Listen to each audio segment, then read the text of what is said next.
Protests and fierce debate over presidential power and American values. Let's stop thinking that our voice don't matter. That's right. And vote, because it's a lot of us. It's a lot of us. That's right. It's a lot of us. A lot of us.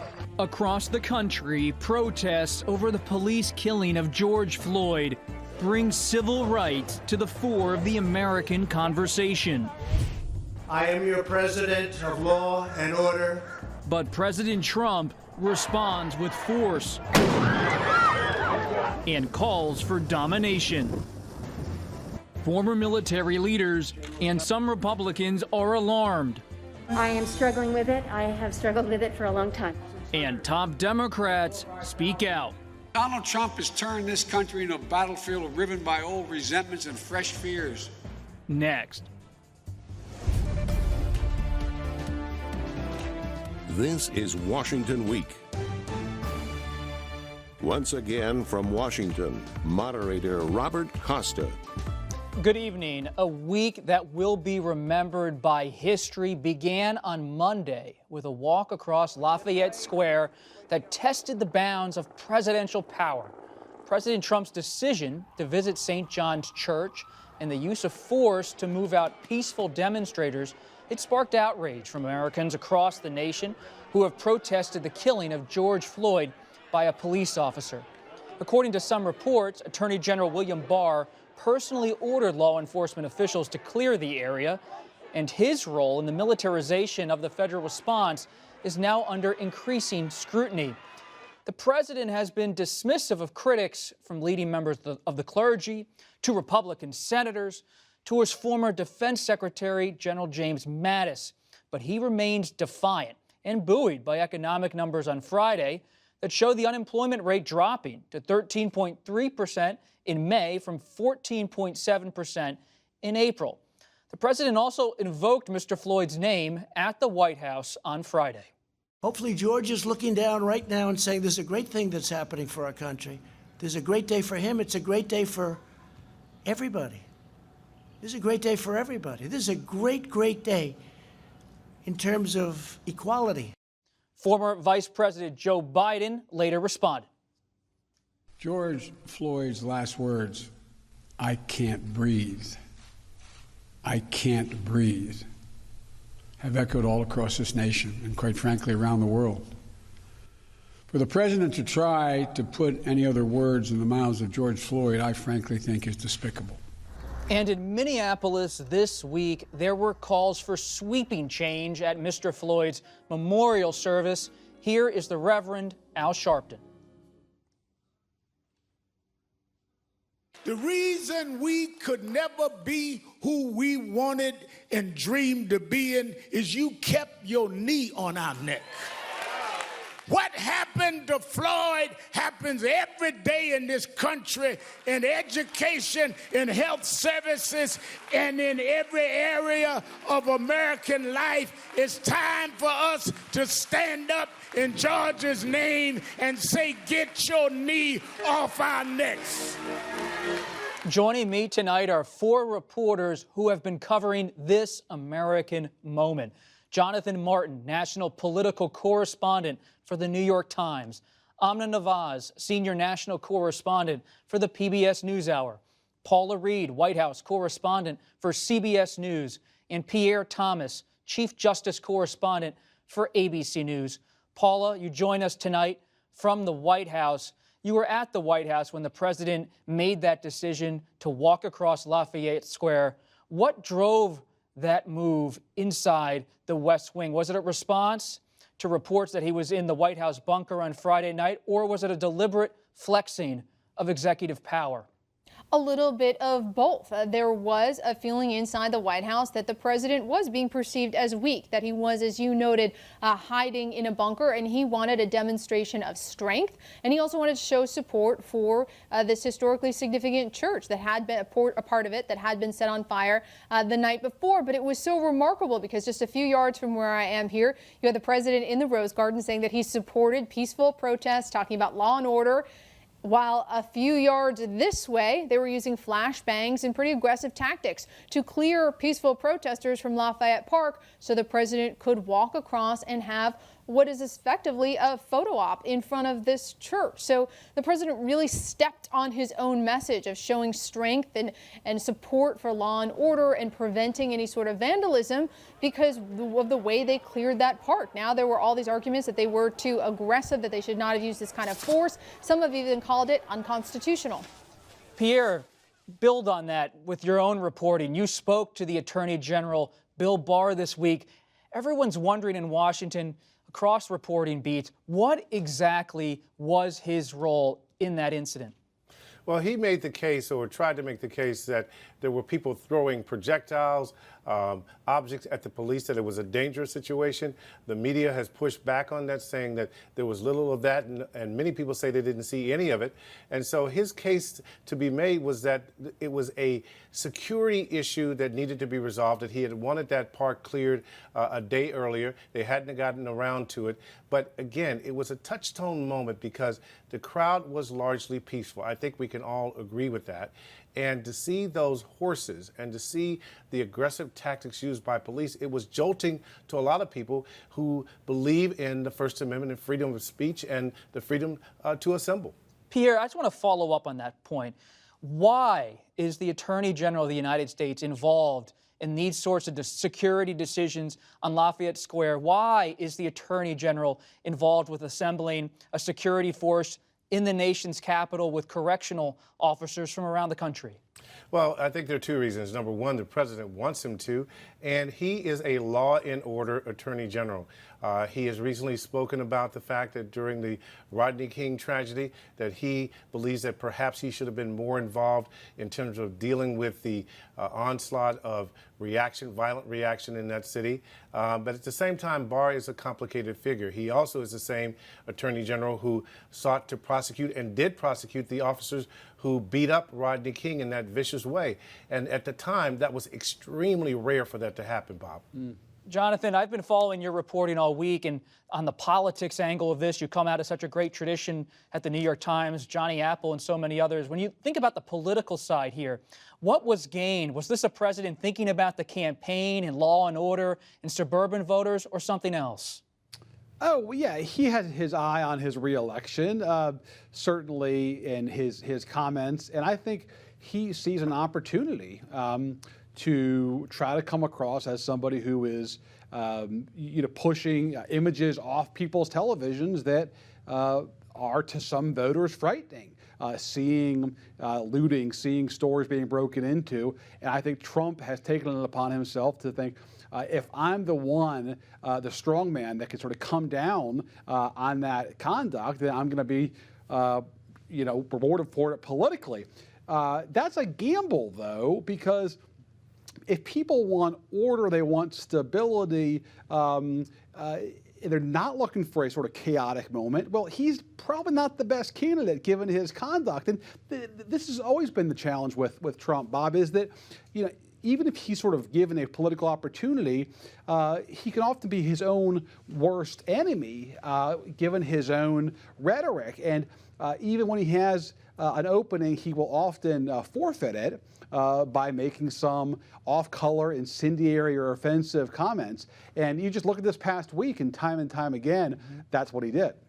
Amna, when we watch these protests, we pay attention, as we should, to the activism, but also the police forces. And it's not just in Lafayette Square. And I was wondering this week about how do police leaders see this moment? And you spoke to the police chief in Houston. You've spoken to other police and military officials. How are they handling this widespread militarization of police forces, not only in Washington, but across the country?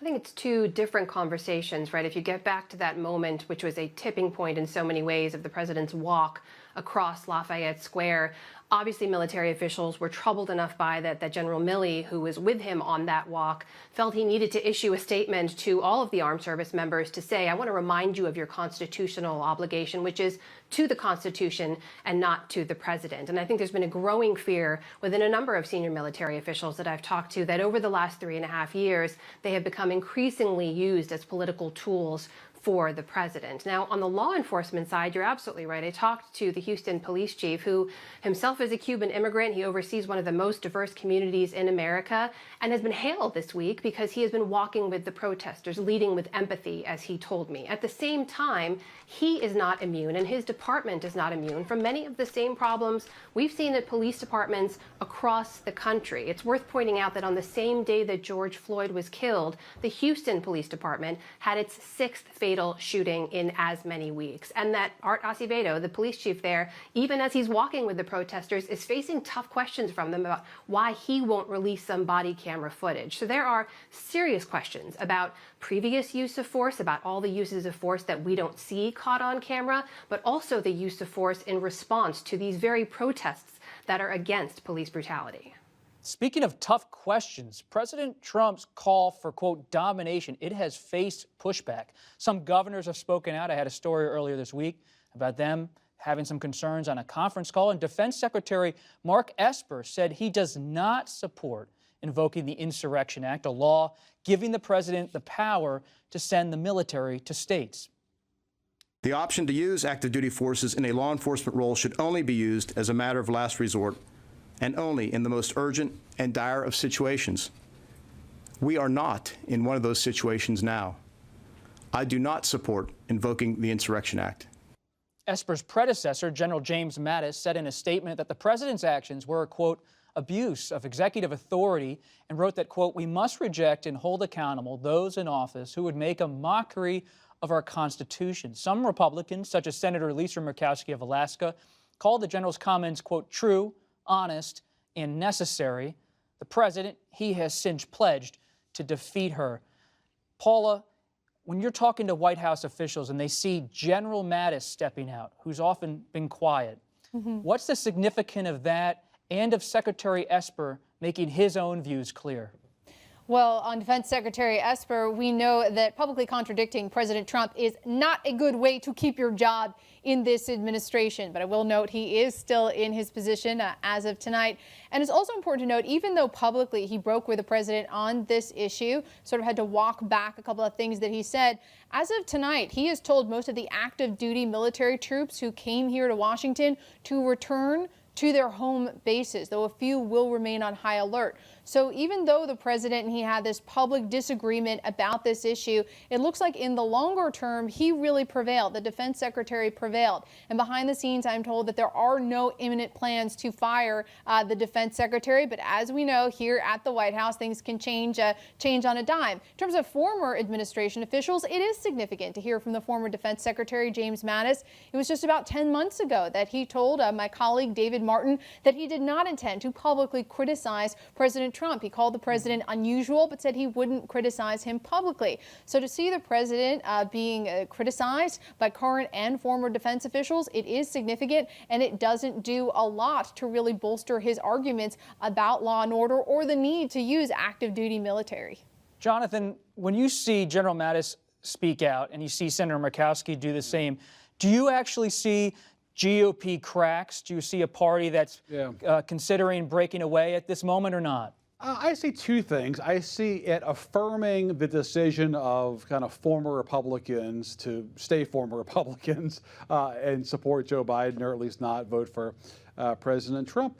But I also do see it sort of sowing some doubts among a smaller pool, Bob, of voters who are perhaps still deciding, who generally are Republicans, who are uneasy about voting for a Democrat, watching a Democratic presidency for 4 years, but really don't like President Trump that much, but just aren't sure if they can support a Democrat. I think when you have people like Mattis put this in the context of the country's security, I think it sort of does give that sort of voter pause. And I would just add, Bob, on Senator Murkowski, I mean, this to me is a vivid illustration of what a fallacy it is to suggest that President Trump operates with some sort of grand strategy. The cliche is the sort of five-dimensional chess, and this just completely disproves that. No political advisor in their right mind, let alone any GOP senator, would advise the sitting president to not only attack Senator Murkowski, but threaten to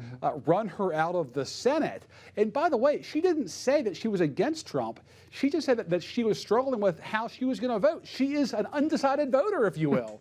The most cherished person for most politicians, and typically not the kind of voter that they threaten. And that's what President Trump did. It was confounding politically, but not terribly surprising.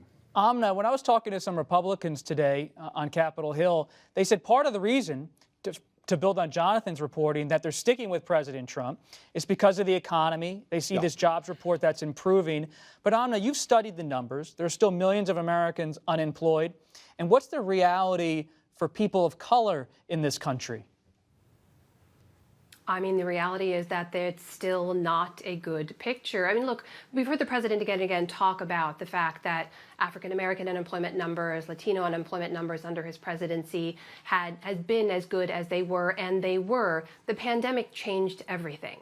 And as we are slowly starting to see, especially in today's surprising numbers where we saw some of those jobs numbers go back up, that is, again, in the way that most recessions have ended and the way that most down periods have ended in the United States, really helping one segment of the population more than the other, and that is white Americans. For all the non-employment numbers we've looked at, for Black Americans, that number actually went up, even though it went down for other communities. And so you look at Latino numbers and all the concern about unemployment hitting 20%, it nearly hit 20% for Latino Americans. And even among the Trump voters that I've spoken to, and I spoke to a lot in the lead up to the 2016 election and the ones I've kept in touch with, for many who, as Jonathan is saying, maybe held their nose, they weren't happy with the way that the president conducted himself or the candidate back then, they don't like his tweets, they don't want him weighing in on some of the issues he does, they were voting on the economy. They were voting on their jobs. They were voting on the fact that they thought it would help them.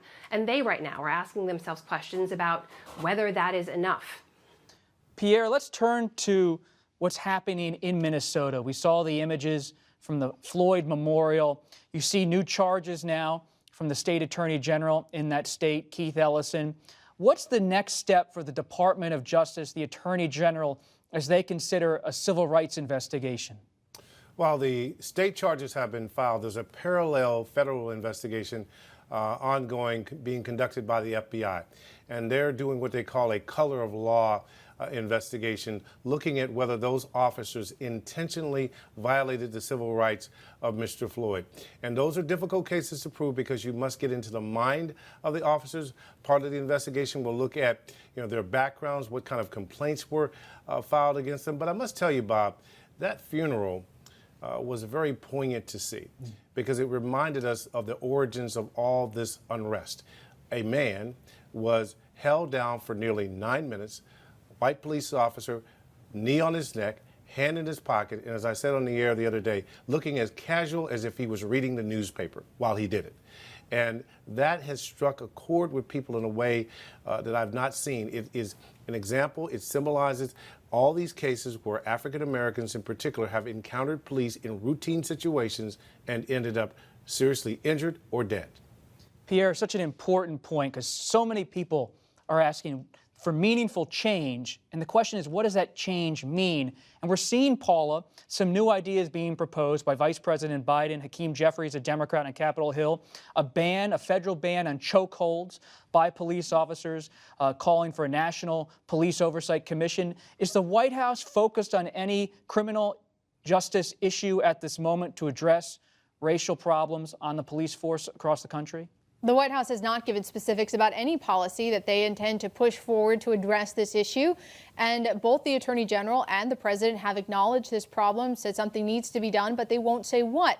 And if you look at the statistics from this administration, especially when it comes to using federal authority to investigate patterns or practices of racially biased policing, one significant statistic is the fact that the previous 3 administrations, Obama, Clinton, Bush, they opened nearly 70 investigations into various law enforcement agencies. This administration has opened won, and it was into a discrete issue in Springfield, Massachusetts. So it appears that the Trump Justice Department really has not prioritized constitutional policing, although, as Pierre noted, they have opened an investigation into this specific incident. When it comes to looking at systemic issues, it has really not been a priority for this administration. Now, this administration will argue that they have done a lot for that community. They will point to criminal justice reform. They will point to funding for historically black colleges and universities. But at this moment, this administration is not putting forth any specific policy ideas to address these larger issues about disparities in the criminal justice system. Amna, quickly, we only have a minute left here, unfortunately. What's next for the Black Lives Matter movement? What do they want? I think none of us are in the job of speculating what comes next, right? But I think in writing this chapter of history as it unfolds before us, I think what we're seeing is a movement unlike anything we've seen in recent years. And this is not just about one man's death or one city's pain.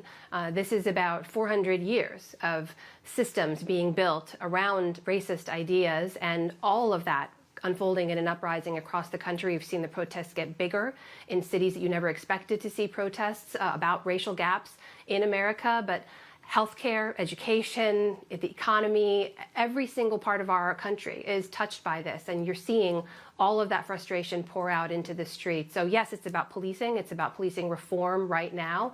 And that's maybe one of the easiest places where you can start to see some standards change. But what this movement is about, and as diverse and as big as it is something much bigger than that. And we'll all have to see and wait and see what happens. And Jonathan, real quick, is Biden now running as healer in chief? Clearly, that is, I think, the hope. And I think as long as President Trump keeps saying things that hand over a fodder to Biden, I think Biden's going to be able to do that. The question is, right, Jonathan, we got to go. Once we have a head-to-head campaign at some point this summer or fall, does the sort of narrative shift at all? Is this more of a Jonathan, we'll talk about that on the Extra. This is a shorter show than usual due to the pledge week at most stations, so make sure to support them. And thank you, Jonathan Martin, Amna Nawaz, Paula, Reid, and Pierre Thomas. And thank you all for joining us. We'll keep taking you as close to the news as we can. On the Extra, we'll continue our conversation. And it airs on our Facebook and is later posted on our website. For now, I'm Robert Costa. Good night from Washington.